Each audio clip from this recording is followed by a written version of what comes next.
Ladies and gentlemen, it is our honor. Please give a round of applause to Attorney Harry Roque.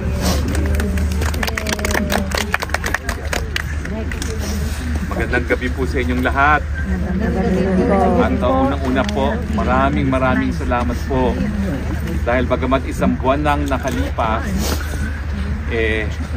fresh na fresh pa rin po ang sakit ng ating mga damdamin sa ginawa nila sa mahal nating dating Presidente Rodrigo Roa Duterte. Kung nanonood po kayo dun sa aking mga vlog, ang sabi ko, tumatamis ata ang mangga.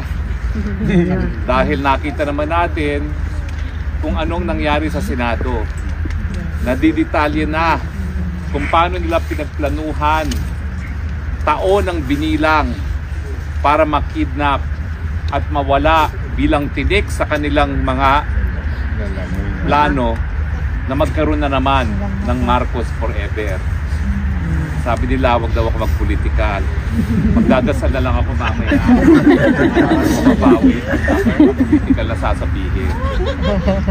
Pero hindi po dapat maghupa ang sakit ng ating mga loob. Dahil ang ginawa po nila, hindi lang po nila kinidnap ang pinakamahal na presidente sa kasaysayan ng ating bayan. Linabag po nila ang soberenya ng ating bayan. Linabag po nila ang jurisdiksyon ng ating mga hukuman. Binawaliwala nila ang pagiging malayang bansa natin. Binaliwala nila ang tinatawag natin na rule of law. Ano kaya ang mangyayari kung kidnapin din natin sila pagdating ng panahon para mapawalis sa Pilipinas at mapakulong at mahatulan ng mga dayuhan? Golden rule lang po yan. Minsan na silang napalayas sa inang bayan natin. Ngayon, ang ginanti nila, pinalayas din nila ang ating pinakamamahal na Rodrigo Roa Duterte. Ang pagkakaiba, nang pinalayas sila sa Pilipinas, kinasuklaman sila, sinusuka sila. Samantalang ang Presidente Duterte hanggang ngayon iniiyakan ng marami dahil narito ngayon sa isang dayuhang lugar. Hinuhusgahan ng mga dayuhan na alam natin na pinakaayaw mangyari ng ating mahal na Presidente. Huwag po tayong makakalimot. Huwag tayong magpatawad. Dahil yan po talaga ang ating pagkakamali. Nung minsan, nagpatawad tayo, walang nakulong sa kanila, sa kabila ng pagnanakaw, sa kabila ng pagpapatay, sa kabila ng paglalabag ng karapatang pantao. Ang nangyari, dahil tayo ay nagpatawad, umulit ang kasaysayan, mas mabangis pa. Dahil alam nyo naman po na ngayon, sa ilalim ng administrasyon ng Marcos Jr., pinakamatinding kahirapan sa Pilipinas. Lantaran ang kriminalidad. Nawala ang kapayapaan sa ating mga komunidad. Lumakas ang mga terorista, ang komunista, ang CPP, NPA. Kapit-bisig pa ngayon ng Kongreso. Nawala ang ating kalayaan ng malayang pananalita. Lumakas ang droga. Ang mga vloggers. At kinokontempt ang mga gaya ni Harry Roque. Sabi nila, ako daw ay magpapabagsak ng gobyerno. Umanhin nyo po. Dahil kung kaya ko lang gawin yan, ginawa ko na po yan. Yes. Dahil hindi na po natin maatim ang paghihirap ng sambayanan sa ilalim ng Marcos Jr. Patuwarin nyo po ako na hindi ko nagawa ng pabagsakin ng gobyernong yan. Dahil ako po ay nag-iisa lamang. Walang armas. Ordinaryong mamamayan. Pero darating po ang panahon, magsasama-sama muli ang mga Pilipino. Iparirinig ang boses sa buong mundo. Isusuka na naman ang hindi marunong magsilbi sa inang bayan. Ang tanong ko, kayo dyan sa Pilipinas, hanggang kailan kayo mag-aantay? Hanggang kailan kayo magpapasensya? Hanggang kailan kayo magbibingi-bingihan? Hanggang kailan kayo magbubulag-bulagan? Nasaan ang hukbong sandatahan? Nasa saligang batas, kayo ang protektor. Hindi pa ba kinakailangan ng proteksyon ng taong bayan ngayon? Ang Presidente Duterte na inako ang lahat ng binibintang sa kasundaluhan. Dahilan kuya kung bakit siya ngayon nakakulong. Pinakulong sa dayuhang bayan. Hindi ba kinakailangan ni Presidente Duterte ng inyong mga proteksyon, mga kasundaluhan at kapulisan? Hanggang kailan tayo mananahimik? Hanggang wala ng Pilipinas? Wala ng pera. Ang nagbubuhay na lang po sa Pilipinas, kayong mga OFW, dahil sa inyong mga padala, sa inyong mga mahal sa buhay. Wala na pong industriya. Ang yumayaman, mga cronies na lang ni Marcos Jr.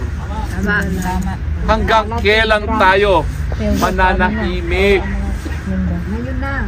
Dapat magka-unit. Kaya nga po ang aking pakiusap, kayong mga naririto sa Europa, bukas po ang inyong mga mata kung anong dapat na ginagawa ng gobyerno. Dito po sa Europa, libre ang gamot, libre ang paggamot. Sinulong na po natin ang batas na yan dahil yan ay naranasan ko na nung ako estudyante sa Inglaterra. Anong ginawa nila? Kinukurakot po nila ang salapi na nakalaan para sa mahihirap na kababayan natin. Sinulong po natin ang batas yan dahil nais nating maramdaman kung ano ang karanasan dito mga Pilipino sa Europe na walang namamatay dahil lamang sa kahirapan. Anong ginawa nila? Linamon nila ang salapi na nakalaan para sa kalusugan ng ating mga kababayan. Muli, hanggang kailan tayo magtsatsaga? Hanggang kailan tayo mananahimik? Ngayon na. Mag-aantay pa ba tayo ng marami pang digong ang kanilang ipapakidnap at ipakukulong sa mga dayuhang lugar? Kailan tayo magkakaisa? At yan po ang pakiusap ko sa inyong mga Pilipino naririto.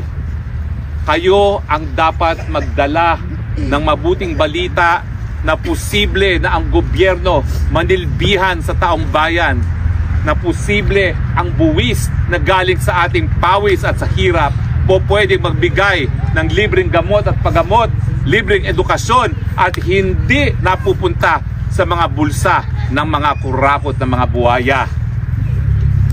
Kanina lang po may hinatid ako sa airport na aking pinsan.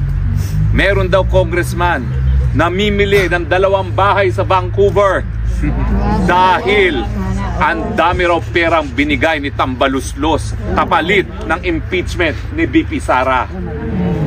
Kayong mga congressman, wala na ba kayong mga konsyensya? Wala na. Paano nyo pinapakain sa inyong mga anak ang salapi na galing sa nakaw?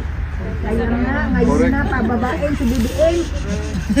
Paano nyo nasisitmura na ang nakalaan para sa pinakamahirap, pinambibili nyo ng bahay sa Vancouver? Wala na talaga silang mga hiya. Walang build sa Pilipinas. Again, ang tanong, Pilipino, hanggang kailan kayo mananahimik? Ngayon na kumilo. Tama po na lahat tayo aktibo sa social media. Tumaas po ang balahibo ko nang umabot ng 270 million ang aking viewers sa Facebook. Ang sabi ko, saan galing yun? 110 million Pilipinos lang. Baka naman pati sa viewers, merong dagdag bawa. Pero naisip ko, marami sa atin ang nag-iisip na sapat na yung kanilang boses sa internet. Tama po yan na magsalita tayo sa internet dahil yan ay binigay, teknolohiya na binigay ng Panginoon para marinig ang ating boses. Pero hindi po yan sapat. Kinakailangan lumabas pa rin, Spread the truth. makiisa at magsumigaw sabay-sabay. Tama na, sobra na. Palitan na. Sa mga darating na araw, titindi pa po ang pagigipit na gagawin nila sa akin. Tagaan nyo po yan sa bato.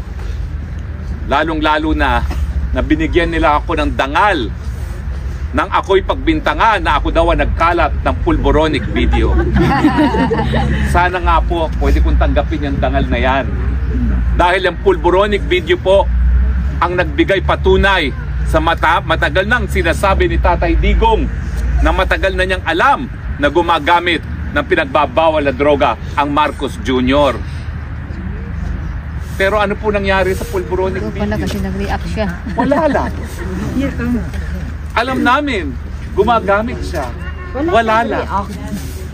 Hinayaan pa rin nating manatili sa pwesto ang taong wala sa tamang pag-iisip. Nagtataka pa ba kayo kung bakit ginawa niya ito kay Tatay Digong? Dahil ito'y impluwensya ng pinagbabawal na gamot.